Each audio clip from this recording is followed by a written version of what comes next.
آپ نے سنا ہوگا حضور نے سورہ رحمان کے بارے میں فرمایا ہے، سورۃ الرحمان عروس القرآن، یہ سورہ رحمان جو ہے یہ قرآن کی دلہن ہے۔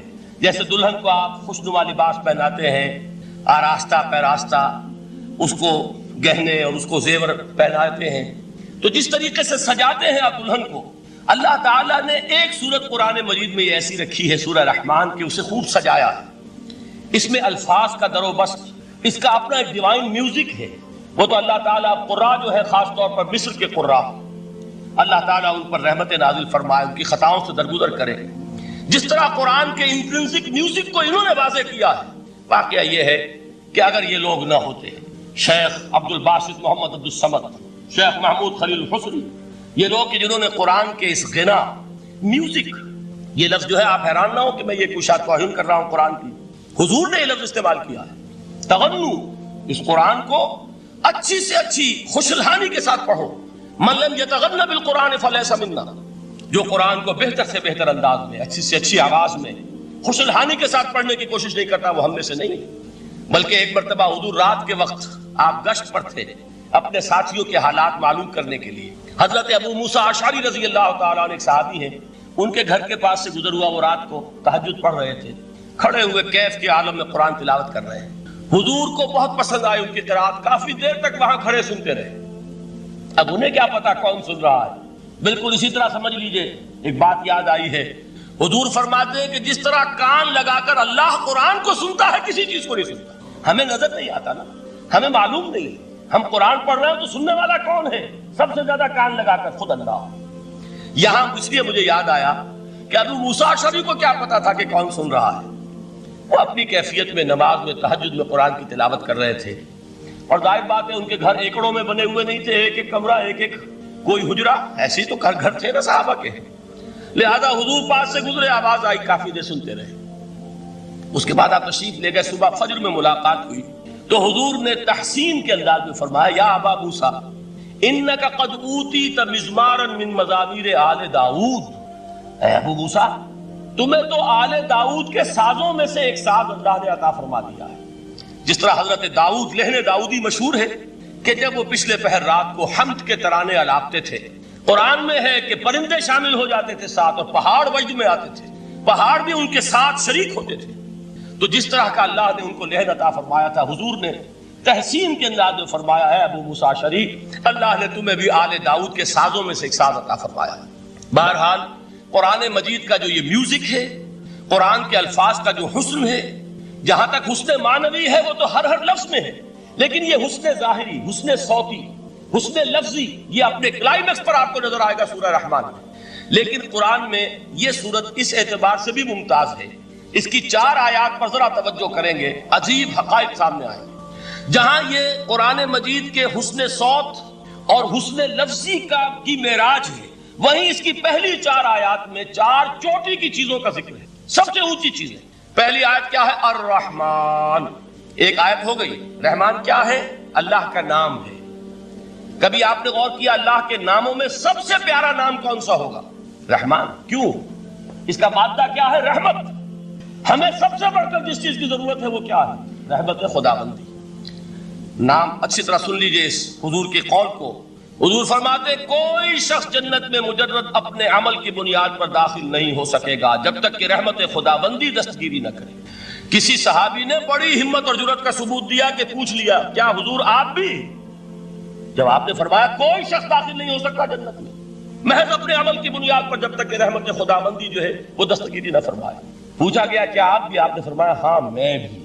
آپ انداز کیجئے کہ اگر محمد الرسول اللہ بھی رحمت خداوندی کے ضرورت مند ہوں تو تاب دیگرا چے رسد، ہماری تو سب سے بڑی ضرورت رحمت خداوندی ہے۔ اب یہ رحمت جو ہے قرآن مجید میں اللہ تعالیٰ کی یہ شان 2 الفاظ کے ذریعے سے آتی ہے، رحیم اور رحمان، اور کوئی مادہ نہیں ہے جس سے 2 نام بنتے ہوں اللہ کے۔ سورۃ الضحیٰ کا اس کا جو شان نزول ہے وہ یہ ہے کہ کچھ دنوں کے لیے، ایک تو بالکل شروع میں جو رک گئی تھی فترت وحی، اس کے علاوہ پھر ایک موقع آیا ہے کہ کچھ عرصے کے لیے بہت دن گزر گئے تو جبرائیل نہیں آئے، اور آپ کے اوپر ایک شدید قسم کی جو ہے وہ پریشانی طاری ہو گئی۔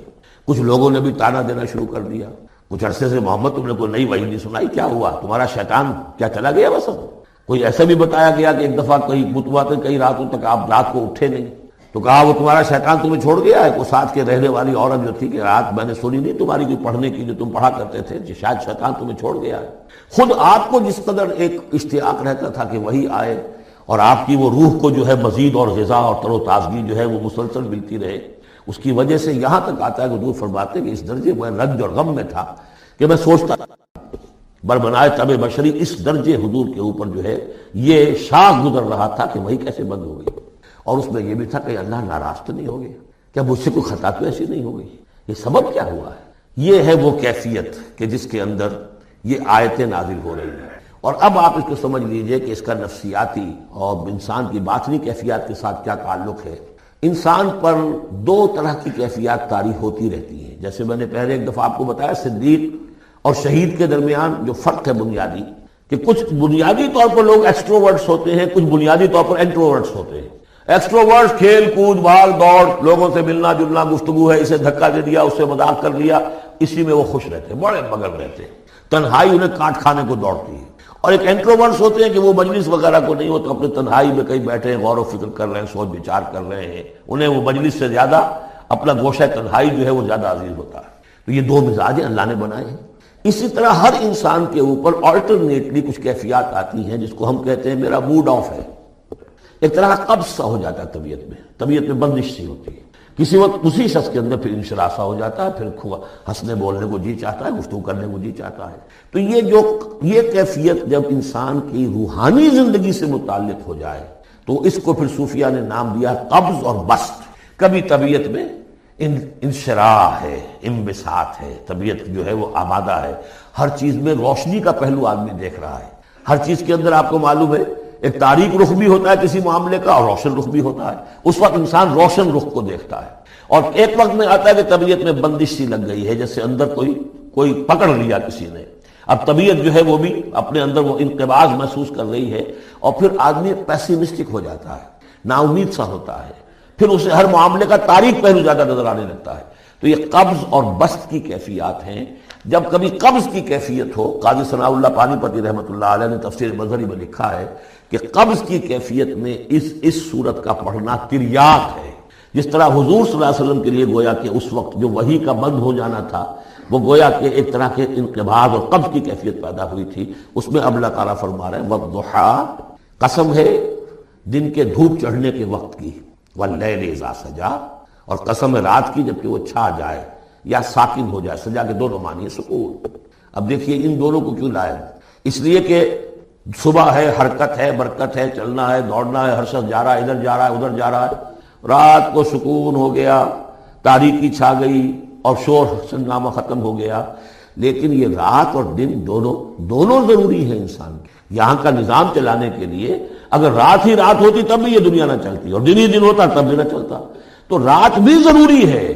اسی طریقے سے نفس انسانی کے لیے کبھی کبھی قبض کا وقفہ بھی ضروری ہے۔ آپ اسے یہ نہ سمجھیں کہ اللہ تعالیٰ ناراض ہو گیا، یہ بھی ہماری تربیت کا ایک یوں سمجھیے کہ جز ہے۔ ما ودعک ربک وما قلی، آپ کے رب نے آپ کو رخصت نہیں کیا ہے، نہ ہی وہ آپ سے ناراض ہوا ہے۔ وللآخرۃ خیر لک من الاولی، اور اس کے بعد جو وقت آئے گا اس قبض کے بعد وہ پہلی سے بھی بہتر ہوگا۔ اور میں حیران ہوتا ہوں کہ کیسے غالب نے وہ بات کہی ہے کہ جو بالکل ترجمانی ہے اس کی، رکتی ہے میری طبع تو ہوتی ہے رواں اور، یعنی یہ کہ جب میری طبیعت کے اوپر کبھی کبھی رکاوٹ سی آ جاتی ہے، اب شعر جو ہے اچھے نازل نہیں ہو رہے، لیکن جب وہ رکاوٹ سے میں نکلتا ہوں، اس قبض سے نکلتا ہوں، رکتی ہے میری طبع تو ہوتی ہے رواں اور، اس لیے کہ اس قبض کے بعد جب مرحلہ آتا ہے انبساط کا اور انشراح کا تو وہ ایک قدم آگے ہوتا ہے، آدمی اس پہلی کیفیت سے ایک درجہ جو ہے اس کا بڑھ چکا ہوتا ہے۔ وَلَلْآخِرَةُ خَيْرٌ لَكَ مِنَ الْأُولَىٰ، یقیناً پچھلی ہر گھڑی، ہر ساعت اور ہر قبض کے بعد آنے والا انبساط آپ کے لیے پہلے سے اونچا درجہ لے کر آئے گا۔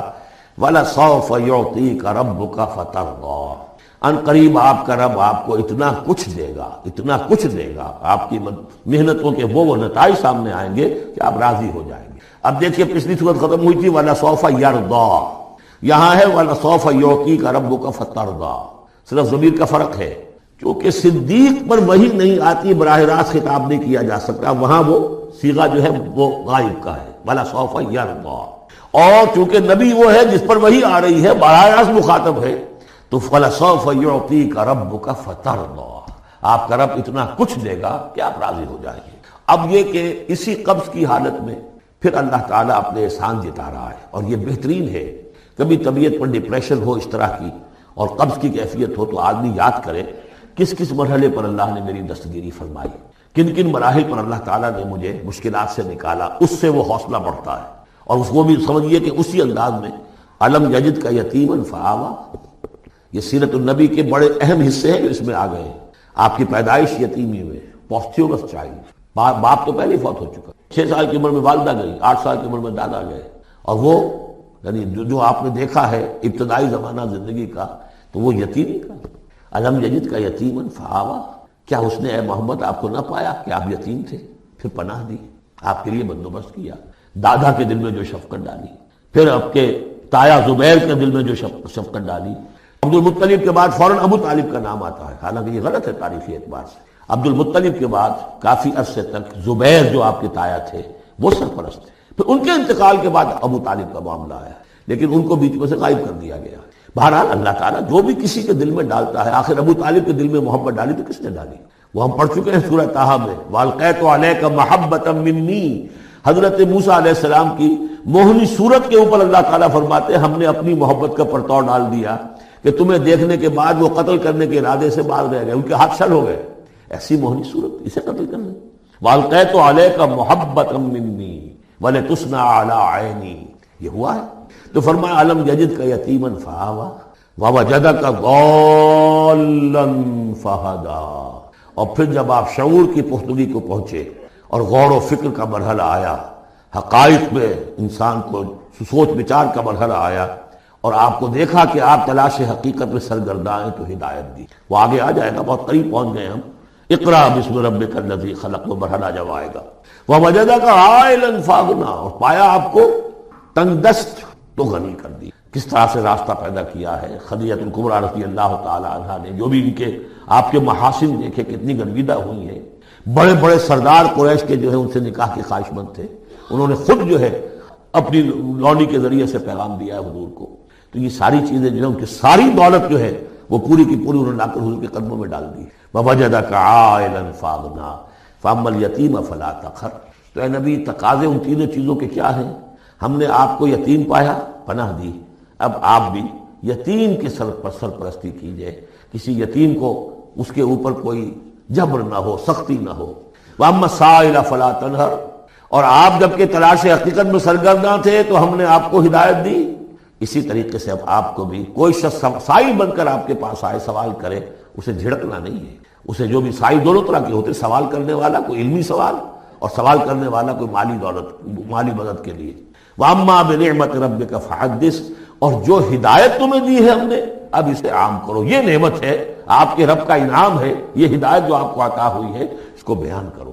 اس کے بیان کرنے میں یہ بھی ہے کہ اللہ کے انعامات کا چرچہ انسان کرے اس کا شکر ادا کرنے کے لیے، اور یہ بھی ہے کہ اس کو پھیلائے اور عام کرے، دوسروں تک پہنچائے، ورنہ وہ بخل ہو جائے گا کہ وہ دولت جو ہے ہدایت کی اس کو آدمی صرف اپنی ذات تک محدود رکھے اور اس کا جو خیر ہے وہ دوسروں تک نہ پہنچائے۔ کہ تقدیر کے جو عام عقیدے میں ہم تقدیر کہتے ہیں اس کے دو پہلو ہیں۔ ایک پہلو ہے ما اصاب علی الانسان، جو کچھ انسان پر آتا ہے مصیبت، جیسے ابھی آیت میں نے پڑھی ما اصاب من مصیبت فی الارض ولا فی انفسکم، ہم ہر وقت صدمے ہیں، کوئی تکلیف آ گئی، کوئی مصیبت آ گئی، کوئی بیماری آ گئی، کوئی حادثہ ہو گیا، کوئی بچہ فوت ہو گیا، کوئی عزیز جو ہے وہ فوت ہو گیا، یہ ہر وقت حوادث ہے۔ تو جو بھی کچھ پیش آتا ہے وہ علم خداوندی میں ہمیشہ سے تھا۔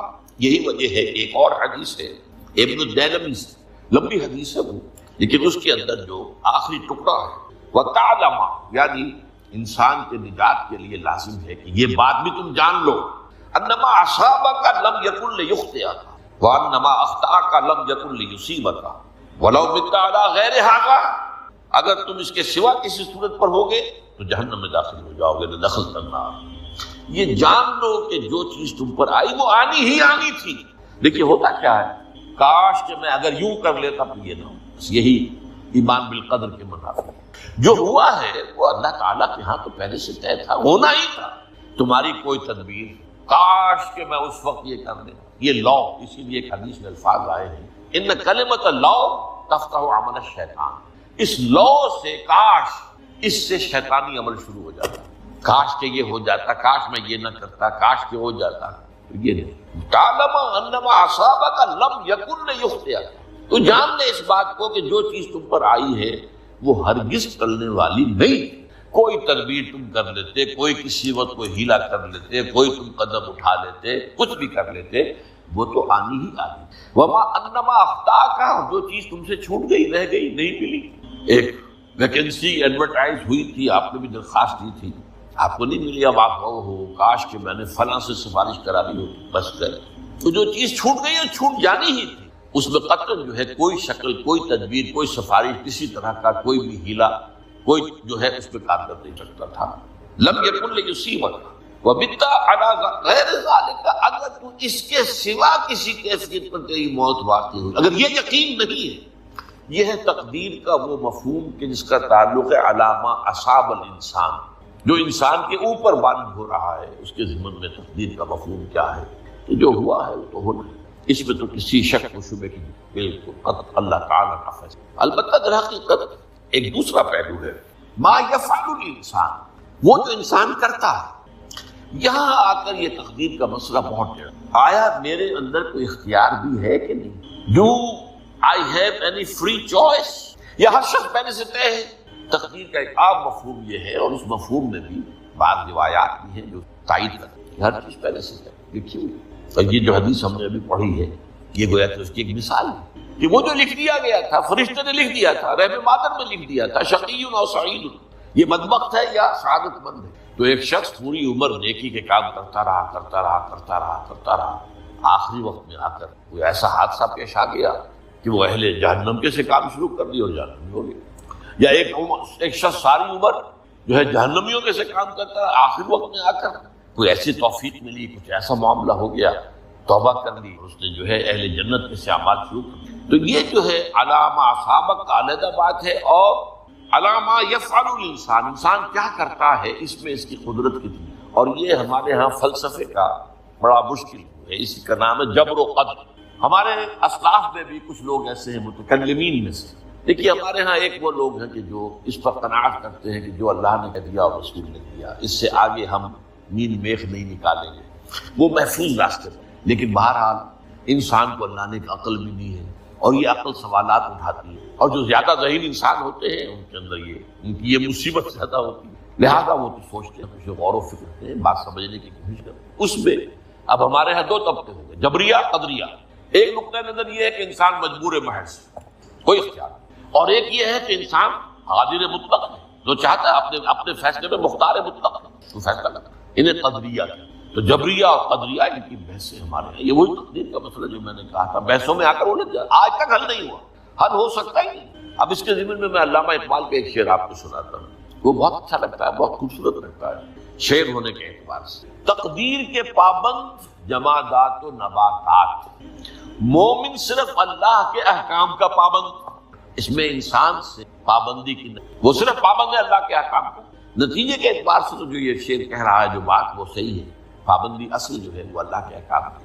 لیکن یہ کہ تقدیر کی پابندی سے انسان بھی پوری طرح آزاد نہیں. یہ سمجھ لینا کہ یہ جمادات و نباتات ہی کا معاملہ، یہ غلط، یہ مبالغہ ہے. ظاہر بات ہے کہ شاعر جو ہے، شاعر مبالغے سے بچ نہیں سکتا، چاہے وہ علامہ اقبال ہو، کوئی بھی. تو اسی لیے سورہ شعراء کے اندر عام شعراء کی جو صفات بیان ہوئی ہیں وہ آپ کے ذہن میں آ گئی ہیں. مبالغہ کرتے ہیں، فی کل واد یہیمون انہم یقولون ما لا یفعلون، وہ کہتے بھی وہ کچھ ہے جو کرتے نہیں ہیں. اور یہ بات تو علامہ اقبال پر بھی چسپاں ہوتی ہے. بہرحال یہ شعر ذرا پھر نوٹ کی. تقدیر کے پابند جمادات و نباتات، مومن صرف اللہ کے احکام کا. کوئی بات صحیح. انسان بہت سے اعتبارات سے مجبور ہے. سب سے پہلے جو ہے انسان کے اندر ایک تقدیر نوعی ہے. نوع انسان، چھوٹی سی چڑیا اڑتی پھرتی ہے، انسان ہے. آپ نے ٹھیک ہے مشین ایجاد کر دی، جہاز ایجاد کر لیا، آپ دوڑ رہے ہیں 500 آدمی اور سینکڑوں من سامان لے کر جو ہے وہ جا رہا ہے، 747 ہو یا 757 ہو، یہ کر لیا، ٹھیک ہے، خود نہیں ہو. اب کیا کریں گے؟ یہ تقدیر نوعی ہے. اسپیشیز، ہر اسپیشیز کی اللہ نے ایک اندازہ مقرر کر دیا ہے، اس اندازے ہی میں اس سے باہر نہیں جا سکتا. پھر ایک تقدیر شخصی ہے. اب دیکھیے تقدیر شخصی کیا ہے. بعض اوصاف و صفات ہمیں وراثتاً ملتے ہیں. We have no choice. پہلے بھی یہ بات مانی جاتی تھی، آج جو ہے ذرا سائنٹیفک انداز میں ہم کہتے ہیں جینز میں چلا آ رہا ہے. جینز کو بدل سکتا ہے. جو جینز بھی آپ کو ملے اپنے والدین کی طرف سے وہ آپ کی شخصیت کا ظاہر بات ہے کہ فیصلہ کن طرز پر اس کو ڈال دیتے. جین ہے، پابندی. نمبر تو یہ کہ خاص طور پر جو گھر کا ابتدائی ماحول ہوتا ہے، ماں کی گود اور ابتدائی گہوارہ گھر کا، اس کے جو اثرات مرتسم ہو جاتے ہیں شخصیت کے اوپر، وہ بھی بڑے مستقل پختہ. ان دونوں چیزوں کو ضرب دے دی. Hereditary factors multiplied by environmental factors, اس سے مل کر ایک شے تیار ہوتی ہے جس کو قرآن کہتا ہے شاکلہ. قل کل یعمل علی شاکلتہ فربکم اعلم بمن هو اہدی سبیلا. سورہ بنی. شاکلہ کسے کہتے ہیں؟ شکل دینے والی. آپ کو لوہا ڈھالنا ہے، کوئی خاص پرزہ بنانا ہے، اس کا پہلے سانچہ بناتے ہیں. لوہے کو پگھلا کے اس میں ڈالیں گے تو جیسا سانچہ ہوگا ویسا ہی لوہا جو ہے وہ شکل اختیار کرے. اسے شاکلہ. یہ شاکلہ جو ہے ہر انسان کا، اس سے باہر انسان نہیں جا سکتا. اس کے اندر سٹرگل ہوگی، اس کے اندر اس کی جد و جہد ہوگی. لیکن اس کا یہ مطلب نہیں ہے کہ اس کا کوئی فری چوائس ہے. فری چوائس ہے لیکن وہ فری چوائس انہی حدود کے اندر کام کرے گا، اس سے باہر نہیں. اس بات کو مختلف احادیث میں حضور نے بہت خوبصورتی سے بیان کیا. ایک حدیث بڑی اہم ہے، بڑی ہے. الناس کالمعادن، انسانوں کی مثال بھی معدنیات کی. اب سونے کی معدنیات میں سے سونے کی جو اور ہے، اب پتہ نہیں اردو میں مجھے معلوم نہیں اور کا ترجمہ کیا کرتے ہیں عام طور پر، لیکن جانتے ہیں وہ کچی دھات جس سے کو صاف کر دیتے ہیں تو پھر وہ دھات جو ہے خالص شکل میں سامنے آ جاتی ہے. سونے کی اور سے سونا بنے گا، چاندی کی اور سے چاندی بنے گی، سونا تو نہیں بن سکتا جتنا چاہے صاف کر وہ اور تو. الناس کالمعادن خیارکم فی الجاہلیت خیارکم فی الاسلام. جو تم میں جاہلیت کے دور میں، پری اسلامک دور میں جو بہترین تھے وہی اسلام میں آ کر بہترین ہوئے. وہ اور سونے کی تھی وہ صاف ہو گئی ہے، اور سونا جو ہے وہ نکھر کر خالص سونا بن کر آ گیا. اسلام نے صاف کر دیا. وہ چاندی کی اور تھی، اسلام نے اس کو صاف کر دیا ہے، وہ نکھر کر چمکتا ہوا جو ہے وہ چاندی بن گیا. لیکن یہ کہ اضافہ البتہ پھر اس میں ایک اضافہ کیا انہوں نے، جبکہ ان کے اندر دین کا فہم داخل ہے. تو یہ کہ جو بہترین پہلے تھے وہی بہترین اب. اسلام لانے سے پہلے بھی بہترین ابو بکر تھے، اسلام لانے کے بعد بھی بہترین ابو بکر.